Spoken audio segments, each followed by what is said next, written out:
अकेले खड़े रहने का साहस रखो, क्योंकि दुनिया ज्ञान रोज देती है लेकिन साथ कभी नहीं। अगर कष्ट बड़ा है तो कामयाबी भी बड़ी ही मिलेगी। यदि किसी के कहने से अच्छा या बुरा होने लगे तो यह संसार या तो स्वर्ग बन जाएगा या पूरी तरह से नर्क। इसलिए यह ध्यान मत दो कि कौन क्या कहता है, बस वह करो जो अच्छा और सच्चा है। कभी भी किसी पर आंख बंद करके भरोसा ना करें, क्योंकि यह दुनिया इतनी भी अच्छी नहीं है कि आपके भरोसे को कायम रख सके। वक्त वह तराजू है जो बुरे वक्त में अपनों का वजन बता देता है। एक बात बिल्कुल सच है कि नए लोगों के साथ हम चाहे कितने भी खुश हों, लेकिन जब वे दिल दुखाते हैं तो पुराने ही याद आते हैं। मेरा तेरा, छोटा बड़ा, अपना पराया, यह सब मन से निकाल दो। तुम जिसकी परवाह नहीं करोगे उतनी ही तकलीफ पाओगे। जिस दिन तुम लोगों की परवाह करना छोड़ दोगे, लोग तुम्हें तकलीफ देना भी छोड़ देंगे। जिंदगी का एक उसूल बनाओ कि जो तुम्हारी इज्जत नहीं करता उसके पास कभी नहीं जाना चाहिए, क्योंकि जीवन में क्या होगा, या तो कुछ अच्छा होगा या कुछ बड़ा। जो भी होगा वह हमारे कर्मों का ही फल होगा। अगर आप सही हो तो गुस्सा होने की जरूरत नहीं है, पर अगर आप गलत हो तो आपको गुस्सा होने का हक नहीं है। रूठ जाने के बाद कसूर चाहे किसी का हो, बात वही शुरू करता है जो बहुत प्रेम करता है। बात कड़वी है लेकिन सत्य है। जरूरत पड़ने पर लोग बिना रिश्ते के भी रिश्ते बना लेते हैं, और जब जरूरत खत्म हो जाती है तो बने हुए रिश्तों से भी मुंह मोड़ लेते हैं। माफी के हकदार गलती करने वाले होते हैं, चालाकी करने वाले नहीं। अगर कोई अकेला है तो इसका मतलब यह नहीं है कि उसे कोई पसंद नहीं करता, बल्कि वह अकेला इसलिए है क्योंकि उसने दुनिया की औकात जान ली है। जिस इंसान के पास सब्र की ताकत है, उसकी ताकत का कोई मुकाबला नहीं कर सकता। हंसते रहो तो दुनिया साथ है, वरना आंसुओं को भी आंखों में जगह नहीं मिलती। खुशियों की तलाश आपको खुद ही करनी होगी, क्योंकि दुखी तो दुनिया में कोई भी होता है। याद रखना, अगर बुरे लोग सिर्फ समझाने से समझ जाते तो बांसुरी बजाने वाला कभी महाभारत नहीं होने देता। जाने वाले चले ही जाते हैं, बस यादें छोड़ जाते हैं। फिर चाहे आप कितनी भी कोशिश कर लें, वे लौट कर नहीं आते। किसी पर भी अटूट भरोसा नहीं करना चाहिए, क्योंकि नमक और चीनी का रंग हमेशा एक जैसा होता है। अपने लोगों से सावधान रहिए, क्योंकि राम से पहले विभीषण से हार मानी थी। समय एक युद्ध है जो अपने ही खिलाफ होता है। अगर प्रेम पक्का हो तो विवाद चाहे जितना गहरा हो, संबंध बना रहता है। इंसान का कठिन समय दर्पण की तरह होता है जो हमें अपनी मेहनत का दर्शन कराता है। गरीब इंसान को अपनी मुश्किलों से खुद ही लड़ना पड़ता है, और हालात सुधारने के लिए मेहनत को गले लगाना पड़ता है। ये जिंदगी है जनाब, ये कई रंग दिखाएगी, कभी रुलाएगी, कभी हंसाएगी। जो खामोशी से सह गया वह निखर जाएगा, जो भावनाओं में बह गया वह बिखर जाएगा। जबरदस्ती मत मांगना, क्योंकि किसी का साथ जीवन में तभी मिलता है जब वह खुद चल कर आए। मान और सम्मान की लड़ाई में कभी अकेले रहना हो तो रहिए, लेकिन किसी के सामने खुद को कभी नहीं टूटने देना, क्योंकि जब आप खुद का सम्मान करेंगे तभी दूसरों से भी सम्मान पाएंगे। बुद्धि सबके पास होती है, चालाकी दिखानी है या ईमानदारी, यह तो हमारे संस्कारों पर निर्भर करता है। चालाकी 4 दिन ही चमकती है, जबकि ईमानदारी जिंदगी भर चमकती है। अकेले चलना कठिन है, लेकिन अकेले उठाया हर एक कदम आपके इरादों को मजबूत बनाता है और आपके व्यक्तित्व को निखारता है। यदि कुछ हासिल करना है तो अपना पूरा ध्यान और शक्ति उसी पर लगा दें, हर चीज जरूर मिलेगी।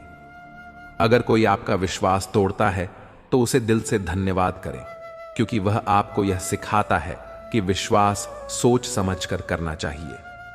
बुरे वक्त में जो इंसान आपका साथ छोड़ दे, उन्हें यह मान लें कि वे आपके साथ कभी थे ही नहीं।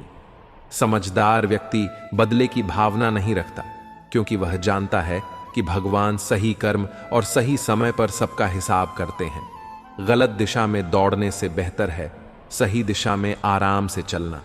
किसी पर ज्यादा नाराज होने से बेहतर है कि अपने जीवन में उसकी अहमियत कम कर दें। जो इंसान आपके दुख में अपनी खुशी भूल जाए, वही आपका सच्चा अपना है।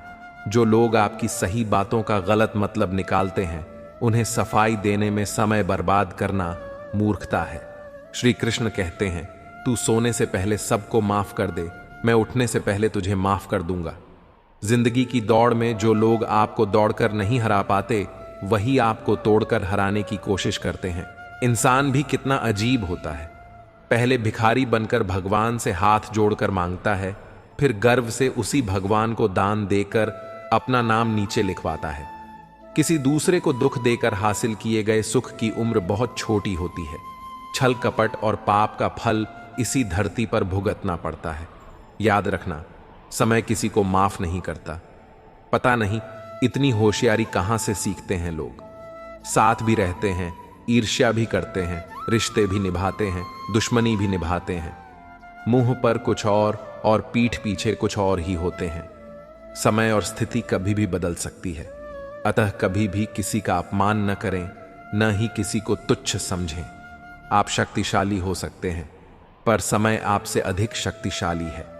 जीवन में दो ही सच्चे साथी हैं, एक आपका किया गया कर्म और दूसरा परमात्मा। शेष तो सब यहीं मिले हैं और यहीं बिछाई जाएंगे। किसी की फितरत को बदलना आसान नहीं होता। हर इंसान की अपनी एक प्रकृति होती है जिससे बदलना आसान नहीं होता। चाहे आप कितना भी अच्छा व्यवहार करें, उसकी असलियत वहीं रहेगी। जैसे प्याज को आप कितने ही प्यार से काटें तो फिर भी उसे आंसू निकल ही आते हैं। इसी तरह कुछ लोग अपने स्वभाव में इतने गहरे होते हैं कि उनकी बुनियादी फितरत नहीं बदलती। उन्हें स्वीकार करना ही बेहतर होता है, क्योंकि हर किसी को बदलने की कोशिश न केवल व्यर्थ होती है बल्कि खुद को भी थका देती है। जो अपनाना हुआ उस पर कभी हाथ न जताना, यह जीवन का सच्चा सबक है। जो इंसान दिल से आपका नहीं है, उस पर अधिकार जताने की कोई जरूरत नहीं है। रिश्ते तभी सार्थक होते हैं जब दोनों पक्षों में अपनापन हो। जब कोई आपकी कद्र नहीं करता तो उसकी ओर देखना भी व्यर्थ है। अपनी ऊर्जा और भावना को उन लोगों पर खर्च करें जो वास्तव में आपके अपने हैं और जिनके लिए आपका महत्व है। जो समझ ना सके उसे कभी दुख ना दें। जो लोग आपकी भावनाओं को समझने में असमर्थ होते हैं, उनके सामने अपनी तकलीफों को रखना आपको और अधिक दर्द देगा। इसलिए हमेशा ऐसे लोगों को चुनें जो आपकी भावनाओं को समझ सकें और आपको सही मायनों में समर्थन दे सकें। हर किसी को अपने दिल की बात बताने से बेहतर है कि आप उन्हें चुनें जो आपकी स्थिति को सही से महसूस कर सकें। जब तक मन में खोट और दिल में पाप है, तब तक व्यर्थ है सारे मंत्र, जात, धर्म और आस्था। यह केवल बाहरी अनुष्ठानों में नहीं है, बल्कि यह हमारे अंदर के सत्य और शुद्धता पर निर्भर है। अगर दिल में पाप है तो चाहे आप कितने ही मंत्र पढ़ें या कितनी ही पूजा करें, उसका कोई वास्तविक प्रभाव नहीं होगा। आत्मा की शुद्धता ही असली आस्था का मूल है।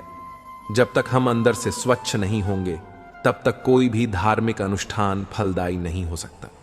अन्याय पर मौन रहने वाला सरदार हो गया है।